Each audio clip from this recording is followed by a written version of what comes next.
Bengal boasts a diverse and rich tradition of handloom saris produced by skilled weavers who employ traditional methods passed down through generations. As we celebrate National Handloom Day today, here is a look into some of the popular varieties of handloom saris from Bengal. Taat saris. Taat saris have a light, airy feel, vibrant colors, and simple patterns. Deeply intertwined with Bengal's culture, Taat saris are worn during festivals like Durga Puja, weddings, and other significant occasions. As a hand-woven product made from natural fibers, Taat saris are a perfect example of sustainable fashion.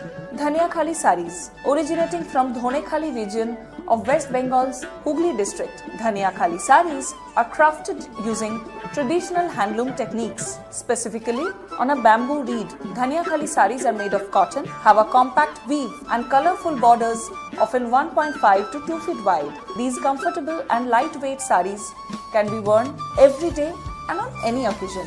Begumpuri saris. Originating from Begumpur of West Bengal's Hooghly district, Begumpuri saris are known for their lightweight and breathable cotton fabric, often featuring contrasting borders and serrated patterns on the pallu. The weaving traditions of Begumpur date back to the Mughal era, when these saris were primarily crafted for the local aristocracy.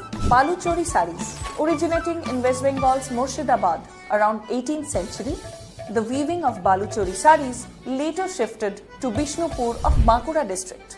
Mostly worn on weddings, Baluchori saris come in vibrant and festive colors. Originally, they were made with silver zari, which over the years has been replaced with different colored threads. The most striking feature of a Baluchori sari is that these saris depict stories and characters from Hindu epics like the Ramayana and the Mahabharata, as well as scenes from ancient folklore.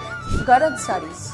Garad saris are elegant hand-woven silk saris originating from the Murshidabad district of West Bengal. These are primarily crafted with fine quality mulberry silk and sometimes even with lightweight tussar silk. The white color of the garad symbolizes purity. For festivals like Durga Puja, garad is a must during Shidur Khala ceremony of Vijayadashami. Any discussion on handloom saris is incomplete without mentioning Dhakai Jamdani saris, renowned for their intricate handloom artistry, lightweight texture, muslin-like softness. These saris have their origin in Dhaka, Bangladesh. After the partition of Bengal in 1947, many weavers migrated to West Bengal, where the Dhakai Jamdani craft continues to flourish alongside Bangladesh. For more updates on Indian culture and tradition, follow the CSR Journal.